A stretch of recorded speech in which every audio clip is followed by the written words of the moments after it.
Beneath the glitter of Los Angeles, just a short walk from the bright lights of Hollywood, lies a stretch of hills where the shadows grow longer than the palm trees. This is Griffith Park, a place of sprawling beauty and unsettling secrets. Here, trails wind past cursed land, abandoned zoos, and picnic tables where the dead still whisper. Homes perched on the ridges hold stories of tragedy. And just above the city, the Hollywood sign itself looms like a monument to broken dreams. Los Feliz and Griffith Park are beloved for their charm, their history, their breathtaking views. But behind the beauty lies something else, a darker history that refuses to be buried. And tonight, we step into it.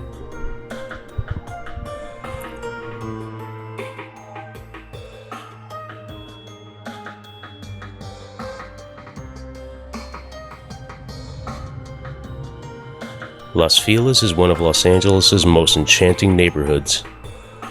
Tree-lined streets, Spanish Revival mansions, charming cafes where artists and dreamers gather. It feels safe, welcoming, even idyllic. But Los Feliz has a past that few care to speak of. A past carved in blood, shadow, and sorrow. From the mansion frozen in time by murder, to homes stalked by cult killers, to cursed land just a walk away in Griffith Park. Los Feliz is proof that even the brightest neighborhoods cast the darkest shadows. Because in Los Feliz, beneath the laughter and sunlight, the past still lingers, and it doesn't always stay silent.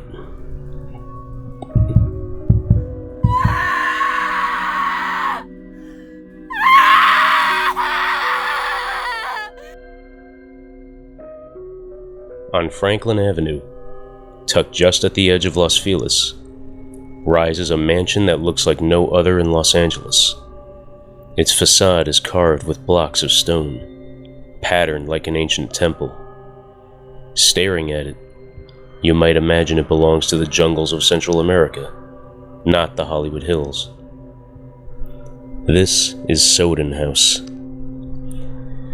Built in 1926 by architect Lloyd Wright, son of the legendary Frank Lloyd Wright, the home has long fascinated passers-by. Some call it beautiful. Others say it looks like the lair of a cult. But what makes the Sowden House infamous is not its architecture, but who once lived inside.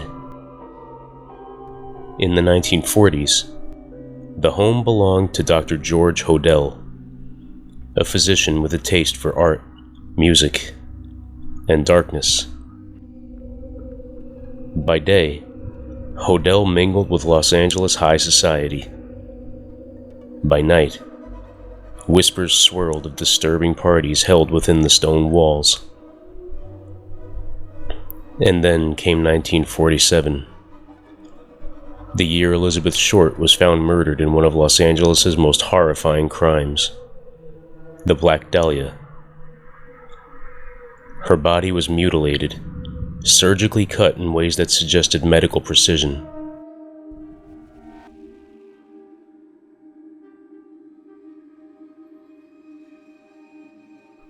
And suspicion soon turned to George Hodel. Though never formally charged, evidence against him mounted over the years.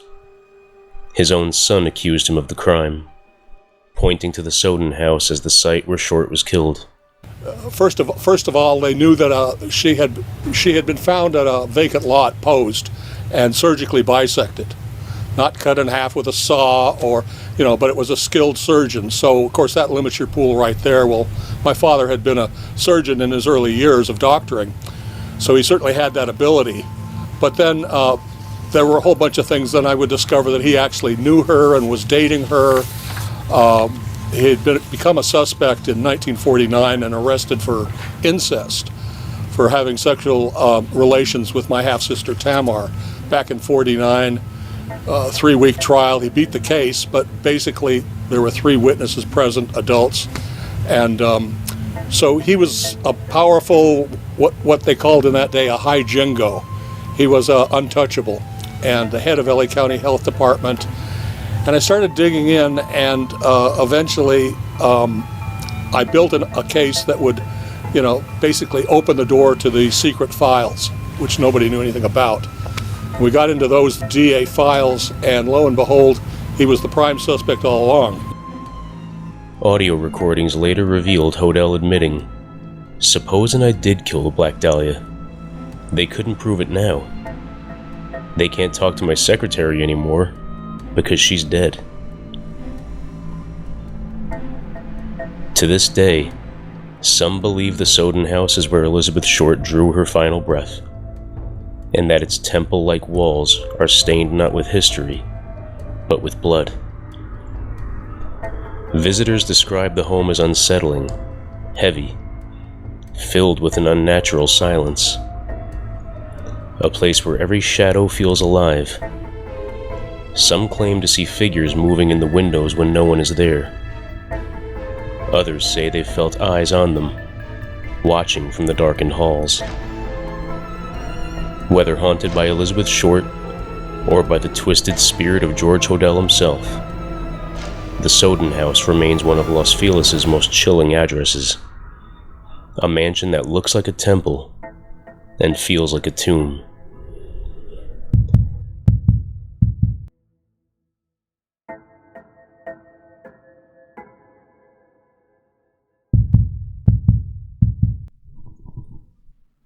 On a winding street in Los Feliz, tucked behind hedges in a quiet town, stands a house that looks like any other. But behind its walls lies one of Los Angeles' darkest chapters.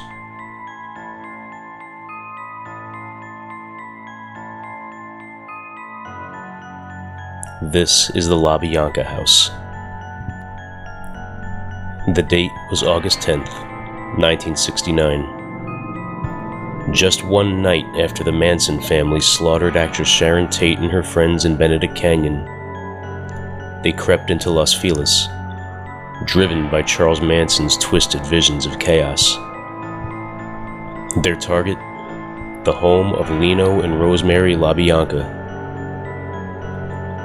Lino was a supermarket executive. Rosemary was a successful businesswoman. To their neighbors, they were warm, ordinary people. But on that night, ordinary was shattered. The family slipped inside while the couple slept. They were bound, terrorized, and brutally murdered. The words, "Death to pigs," and "Helter Skelter" scrawled in blood across the walls. By morning, the house on Waverly Drive was no longer a home. It was a crime scene, a message, a scar. For decades, the house sat in uneasy silence. Owners came and went, but whispers followed. Neighbors swore the air around it felt heavier. Some reported muffled voices drifting through the night, though the house stood empty. Others claimed to see fleeting shadows moving behind its curtains when no one lived inside. Even those who don't believe in ghosts avoid the street, unwilling to walk past the place where the family carved terror into Los Angeles. Today, the house has been remodeled, its facade altered, as though changing its face could erase its memory. But the ground remembers, the walls remember, and the story of the LaBianca murders will forever haunt Los Feliz.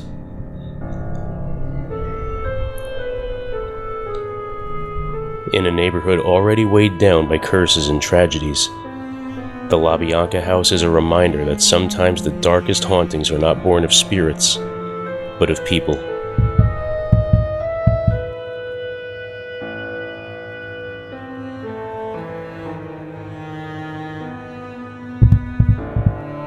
On a quiet street in the Los Feliz hills, there stands a mansion with boarded windows and a dark reputation. Locals whisper its name like a warning: the Los Feliz Murder House. By day, it looks abandoned. By night, it becomes something more: a house that remembers. The story begins on the night of December 6th, 1959. Inside the mansion lived Dr. Harold Perelson, his wife Lillian, and their 3 children. To neighbors, they seemed the picture of comfort. But behind closed doors, tension brewed. That night, just after midnight, Dr. Perelson crept into the bedroom he shared with his wife. In his hand, a ball-peen hammer. Without a word, he brought it down upon her skull. One blow, then another, and another. Lillian's screams filled the house. Their daughter Judy rushed in, only to be struck herself. Bleeding and dazed, she fled into the night, pounding on neighbors' doors begging for help. By the time the police arrived, Dr. Perelson was already dead, having swallowed a fatal dose of acid. The children were alive, but the home had been transformed forever. What followed is almost stranger than the murder itself. The house was locked, sealed, left exactly as it was that night. Christmas presents still wrapped, furniture untouched, children's toys gathering dust where they'd been dropped, as if time itself had stopped at the moment of violence. For decades, the mansion sat in eerie silence, a monument to tragedy. Passers-by reported seeing strange lights glowing in the windows, long after the electricity was cut. Others swore they heard muffled screams when the house stood completely empty. Some said the spirits of the Perelson family remained trapped inside, the doctor reliving his crime, the wife reliving her terror, the children forever frozen in fear. In the 1970s, new owners bought the house, but never moved in. They used it only for storage, leaving the crime scene eerily intact. From the outside, neighbors would glimpse shadows moving in the windows, figures walking the halls, yet the mansion was locked, abandoned, and silent. By the time it was finally sold again in 2016, the legend had grown. The murder house had become one of Los Angeles' most chilling curiosities, a haunted relic of horror and grief. Today, the mansion is shielded from curious eyes, its gates locked tight. But the stories linger. Of phantom screams echoing through its halls, of footsteps pacing in empty rooms, of neighbors who cross the street at night, unwilling to walk near its gate. The Los Feliz murder house is more than a crime scene. It is a wound carved into the heart of the hills, a place where time never healed, and perhaps a place where time never will. I thought I was ready. I'd walked the neighborhood before. I knew exactly where the Los Feliz murder house was. Just one more turn, just one more dark street. But that night, something was different. I expected porch lights, maybe a faint glow from a neighbor's window. Instead, I turned the corner and was met with nothing. The deepest blackness I'd ever seen. Not shadows, but a void. It was like staring into the bottom of the ocean, the kind of darkness that swallows everything whole. I couldn't see an inch in front of me, not the ground, not the walls, not even my own hand if I'd held it up. It was as though the street itself had been erased. I'm brave, but I'm not foolish. If I'd stepped forward, I don't think I would have ever seen my way out again. So I stopped, and I turned back. Maybe it was just the absence of light, or maybe the house didn't want me there. Maybe it wanted to stay hidden in its silence, in its shadows, in its darkness that refuses to let go.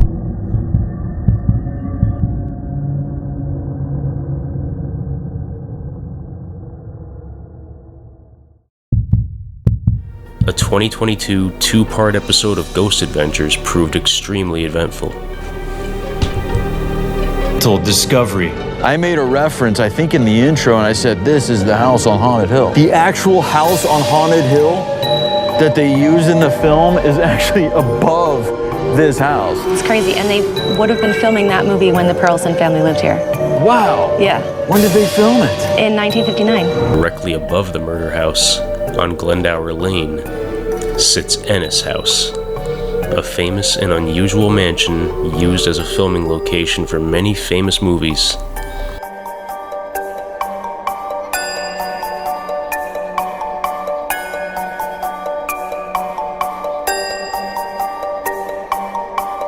Most famously in 1959 as the exterior for the Vincent Price classic, The House on Haunted Hill.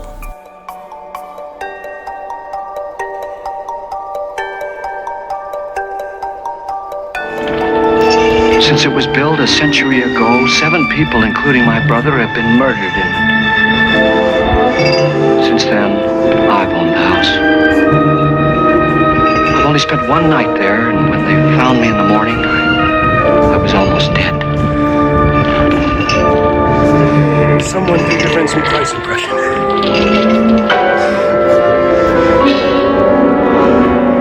I'm Frederick Lauren, and I've rented the house on Haunted Hill tonight so that my wife can give a party. A haunted house party.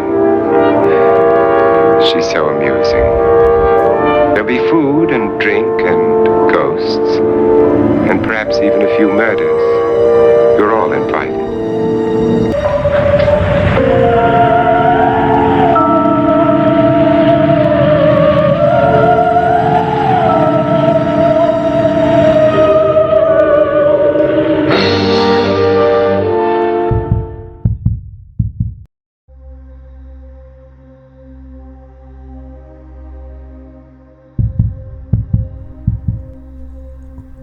The streets of Los Feliz hold their own shadows. Mansions stained with murder, homes tied to infamous crimes, and whispers of horrors that still echo through the neighborhood. But looming just above those streets lies something older, something larger, a wilderness that has watched over Los Angeles for centuries. Griffith Park. By day, it's a place of picnics, hikes, and families. But by night, its hills grow heavy with silence. The trails twist into darkness, and the land itself feels restless, as though it remembers every tragedy, every betrayal, every soul that was lost within it. If Los Feliz hides its darkness behind palm trees and Spanish-tiled rooftops, Griffith Park wears its darkness openly, and the stories buried there are even stranger.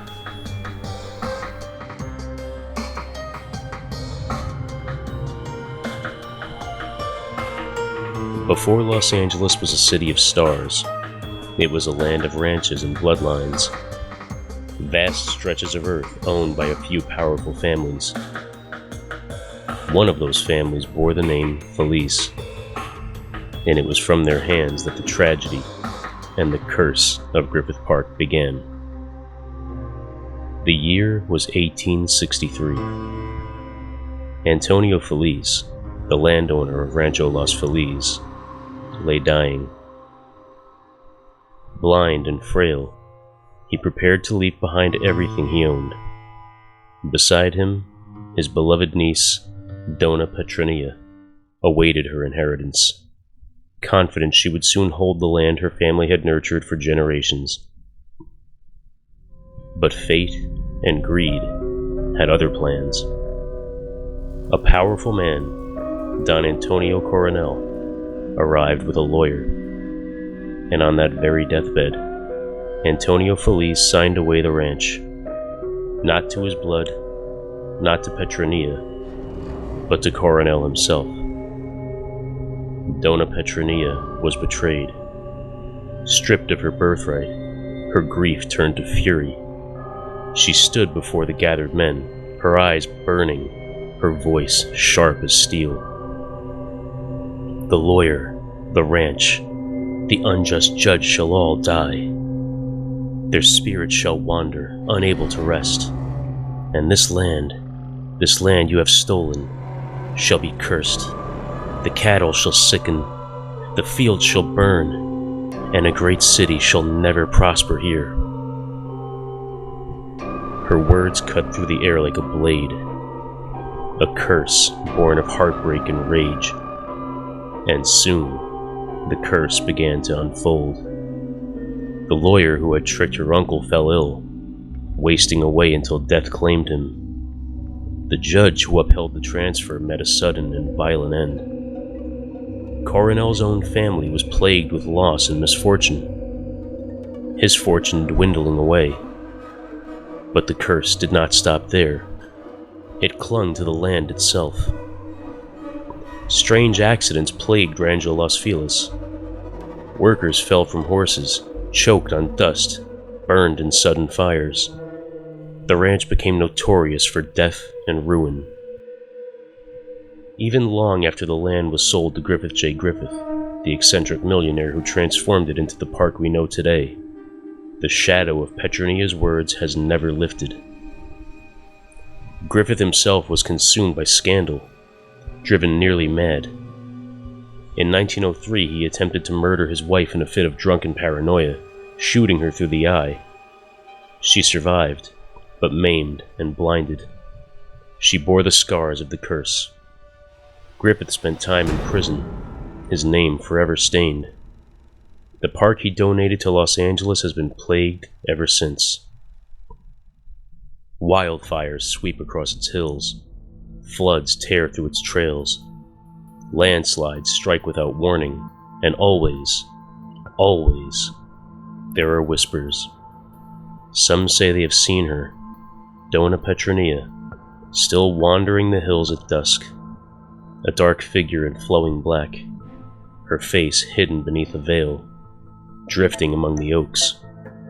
Others have felt the heat of phantom flames or heard a woman's laughter echoing in the canyons, carried by no living throat. Her curse was not just spoken once. It endures. It festers. So when you walk the winding paths of Griffith Park, remember, you tread upon land that was stolen, land bound by fury, land haunted by the vow of a betrayed woman. Doña Petronilla's curse has not been broken, and perhaps it never will be. The betrayal that sparked Doña Petronilla's curse didn't happen in some vanished ruin. It happened in a home that still exists today. The adobe where Antonio Feliz lived, where Petronilla's inheritance was stolen from her, still stands at the edge of Griffith Park.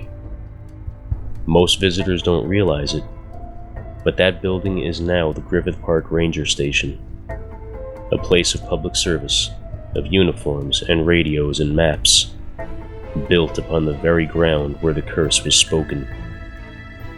Every day, rangers walk through its doors, perhaps unaware that they are stepping across the threshold of Los Angeles' most enduring curse. And some say, late at night, when the station is quiet, you can still feel her presence there, waiting.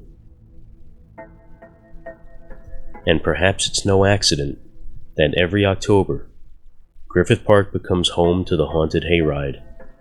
Thousands gather behind the ranger station, the very place where Doña Petronilla's curse was first unleashed, to laugh scream, and play at fear.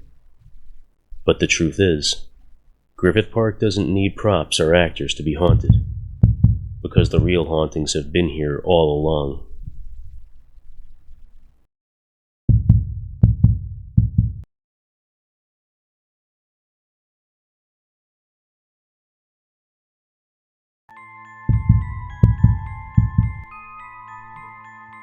Beneath the sprawling oaks and whispering shadows of Griffith Park, there stands a table. Not just any table. Picnic table number 29. On its surface, etched in fading green letters, lies a message. R.I.P. 10/31/1976. Rand and Nancy. Two names, bound forever in tragedy. Rand Garrett was a 22-year-old musician. Nancy Jeanson, just 20, a hopeful actress.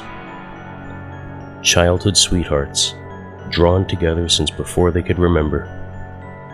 And on that Halloween night in 1976, their love would be sealed in the most dreadful of ways. They had stolen away to the quiet of the park. A late-night picnic, a stolen embrace. Their hearts racing, unaware that the very earth above them had grown restless. As they lay together on the wooden planks of Table 29, a groan echoed through the stillness. A towering tree, rooted beside them, shuddered and came crashing down.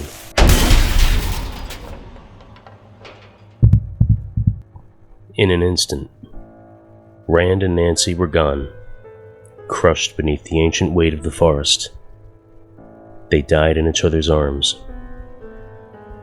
Their ashes were scattered across the very place of their demise, binding them eternally to the table. And though decades have passed, the lovers never left.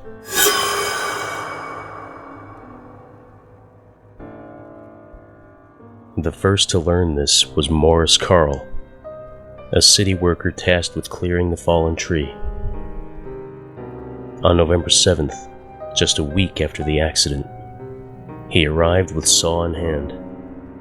But the moment the blade met the wood, something changed.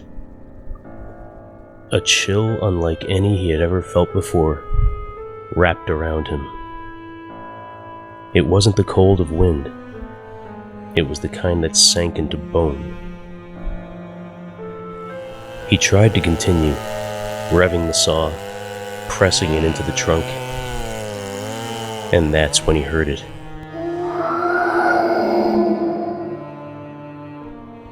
A low moaning, sorrowful, yet angry. Each time he stopped, it ceased. Each time he began, it returned.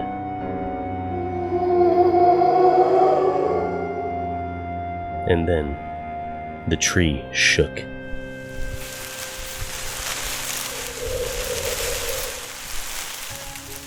Not a gentle swaying of branches, but a violent thrashing, as though unseen hands were lifting it, dropping it, again and again.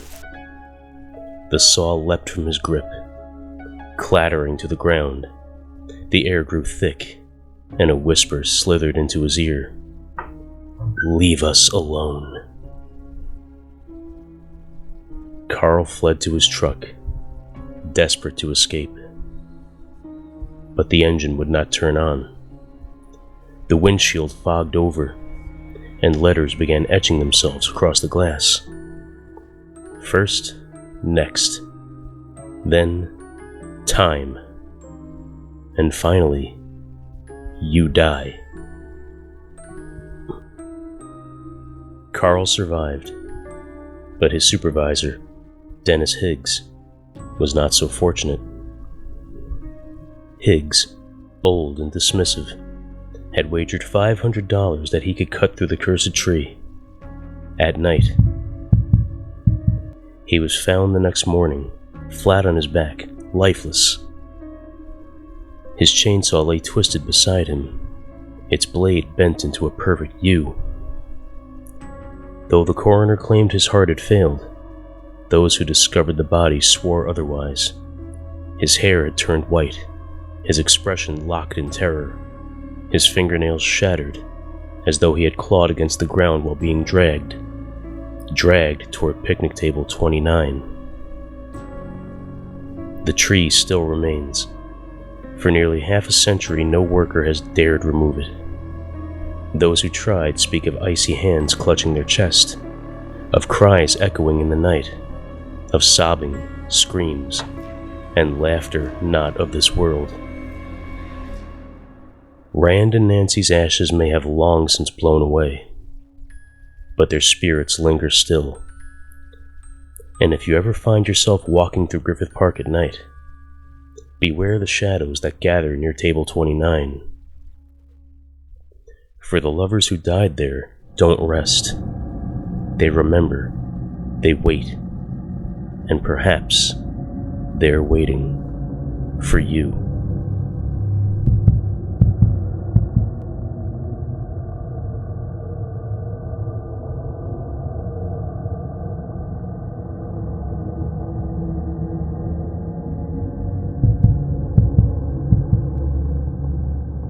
Hidden deep in the heart of Griffith Park lies a place where time has stopped, a place where laughter once echoed, and now only silence remains. The old zoo. By day, families wander through its broken cages and empty enclosures, picnicking where lions once paced. But at night, the air changes. The laughter is gone, and something else lingers. The zoo first opened in 1912, built into the hillside with stone grottos and iron bars. It was meant to be a wonder, but quickly became something else. The cages were far too small, the enclosures reeked, and the animals, bears, lions, monkeys, were kept in misery. Visitors reported uneasy feelings, even then. Some swore they could hear the animals wailing long after closing. Others claimed the rock walls seemed to absorb the suffering, holding it, feeding on it. By 1966, the zoo shut down. The animals were moved to new grounds, but the old zoo was never torn down. Its cells were left behind, a skeleton of what once was. Now, the ruins lie open, the iron gates rusting, the stone walls cracked. Dark tunnels snake beneath the hillside. Graffiti covers the cages where living creatures once clawed at the bars, desperate to escape. And in the dead of night, some say they still can't. Park rangers have spoken of guttural growls from empty enclosures, of shadows moving where no light should reach. Visitors, daring enough to sneak in after dark, whisper of hands brushing against them in the tunnels. Hands that are cold, damp, and far too low to belong to a human. One hiker swore he saw the figure of a man inside a cage, crouched low, staring out with glowing eyes. When he called to him, the figure vanished, leaving only claw marks etched into the dirt floor. And there are stories, darker still, of children's laughter, playful, distant, echoing from the empty monkey cages, of footsteps following closely behind, though no one else can be seen, of a woman's scream, echoing through the stone passageways, fading into guttural snarls that no human throat could ever make. The air grows heavy there, the kind of heavy that makes your chest tighten, your breath shallow, as if the place itself resents you for entering.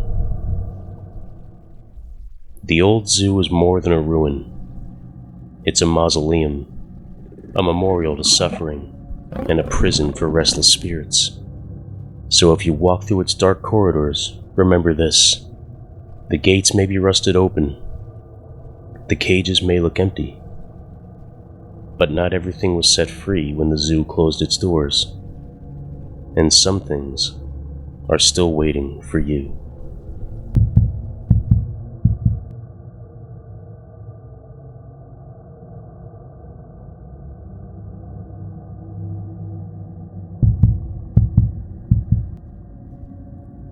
This merry-go-round, tucked away beneath the trees, has spun for generations of children since the 1920s.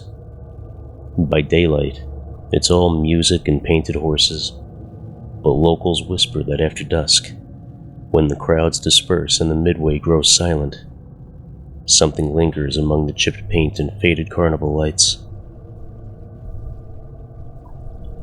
They say the Carousel is bound to the ghost of Griffith J. Griffith himself, the park's eccentric benefactor. A man with a notorious temper and an infamous past. He once shot his wife, though she survived. Griffith is rumored never to have left his park. Some visitors swear they've seen a stern, shadowy figure pacing near the Carousel's gates after closing, his form flickering like a mirage in the lamplight. Others report that on certain nights, the calliope music plays faintly on its own, an old, cracked tune drifting through the park when the Carousel is locked and still. Children's laughter has been heard too, though no children are near, echoing as though spectral riders still circle endlessly on their wooden steeds. And then there are the horses themselves. Riders over the years have claimed that one or two of the painted steeds feel strangely warm to the touch, as though some unseen rider has just dismounted. One especially weathered black horse, nicknamed the Watcher by locals, is said to glare with eyes that follow guests across the platform. Some say this isn't Griffith at all, but the ghosts of workers who built the Carousel, or even the children of LA who once played nearby before their untimely ends. Whoever they are, the whispers agree, the Carousel is never truly empty.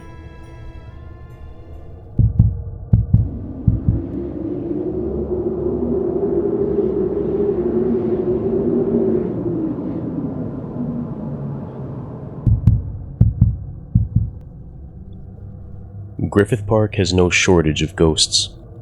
Whispers in the old zoo. Lovers bound forever to picnic table 29. The betrayed spirit of Doña Petronilla. But some say the park hides more than phantoms. They speak of something alive, something monstrous, something they call the Beast of Griffith Park. The story first surfaced in 2005. 3 men entered the park late at night. They emerged pale, trembling, swearing they had seen something no human mind should witness. A figure, its skin green, its hair fiery red, its body contorted in impossible ways, its back arched backwards, its long neck craned forward, its strides enormous and unnatural, and its eyes, black voids, ringed in sickly whites, fixed upon them as it moved. Terrified, the men drew what they had seen, 3 sketches made in secret, and when they compared them, every image matched. In 2009, a young boy named Jack reported being chased by an unusually large coyote. He scrambled up a hill, only to meet another boy his age, standing calmly in his path. The stranger smiled and said, "I'm glad you warned me." He handed Jack an old firecracker. "Here, take this. It's good luck." Then he slipped into the brush. Jack followed, but the boy was gone, and so was the coyote. To this day, Jack swears he doesn't know what he encountered, only that it was not of this world. So what is the beast? A werewolf? A demon? A creature born of fear and hallucination? Or perhaps something older?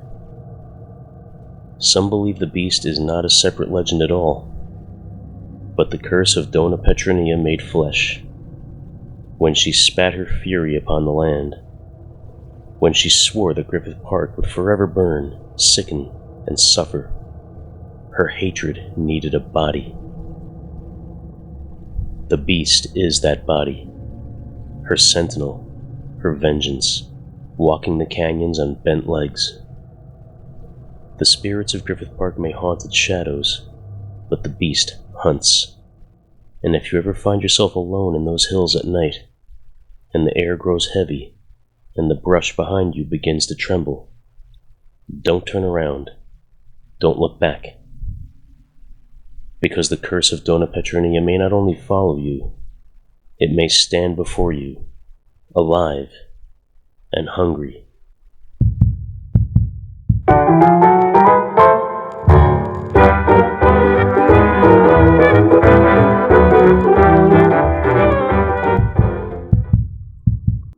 High above Los Angeles, where the hills turn black against the night sky, 13 giant letters spell out a dream.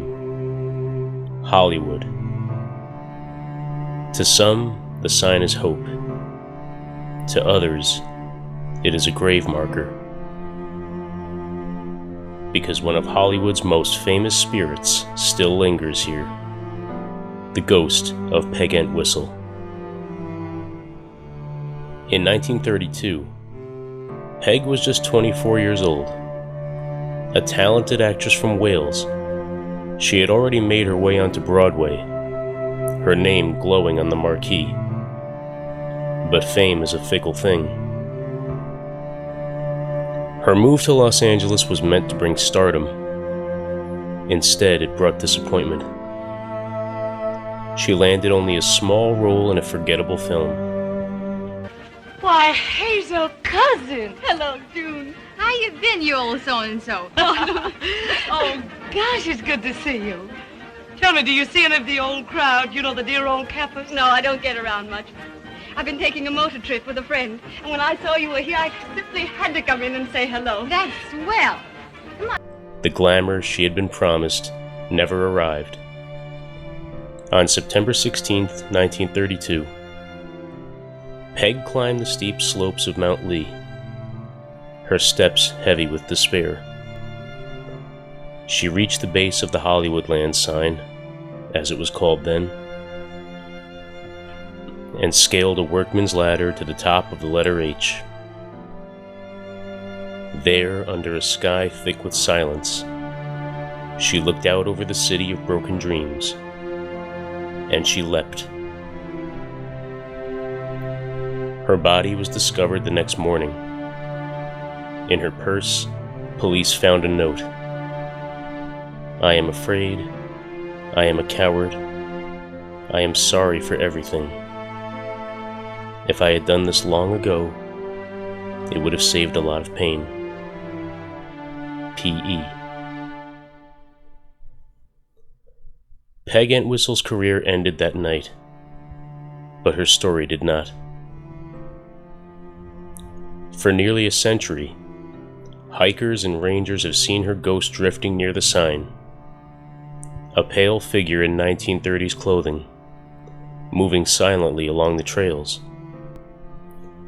Some say she stares with empty eyes, before vanishing into the dark.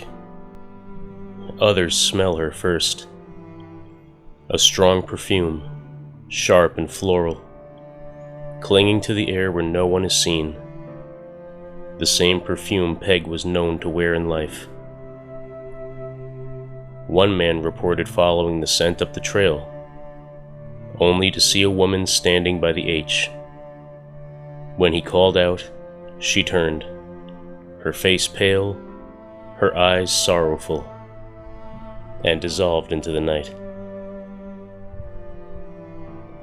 Peg Entwistle never found her stardom in life, but in death, she has become eternal. Her restless spirit haunts the hills, forever tied to the letters that loom over the city of dreams and despair. So the next time you see the Hollywood sign glowing in the distance, remember, it is not only a beacon of fame, it is also a monument to heartbreak. And somewhere up there, in the shadows of the H, Peg is still waiting.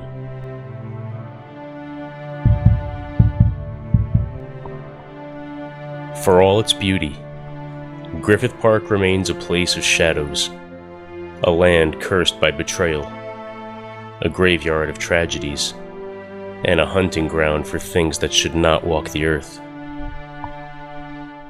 The stories echo through its hills, the lovers of Picnic Table 29, the moans of the old zoo, the beast that stalks the trails, and the restless spirit of Doña Petronilla herself. And yet every October, thousands of people line up at its gates, drawn to the park's darkness, eager to ride through its haunted heart. The Los Angeles Haunted Hayride has become a yearly tradition, transforming Griffith Park into a carnival of terror. But remember this: no matter how many actors and props fill the night, the park itself remains far scarier than any show. Because when the hayride ends and the lights go out, the true haunts of Griffith Park are still there, waiting.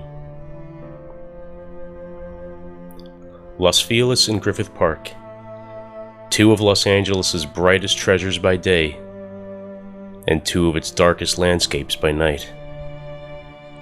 Cursed land, murder mansions, phantoms, legends, and horrors both human and beyond. Together they remind us that beneath the glamour of Los Angeles, there is a city built on shadows, a city where history never sleeps, and where some stories refuse to die. So the next time you walk beneath the Hollywood sign, or stroll the sunny streets of Los Feliz, remember, every light casts a shadow, and some shadows are watching you.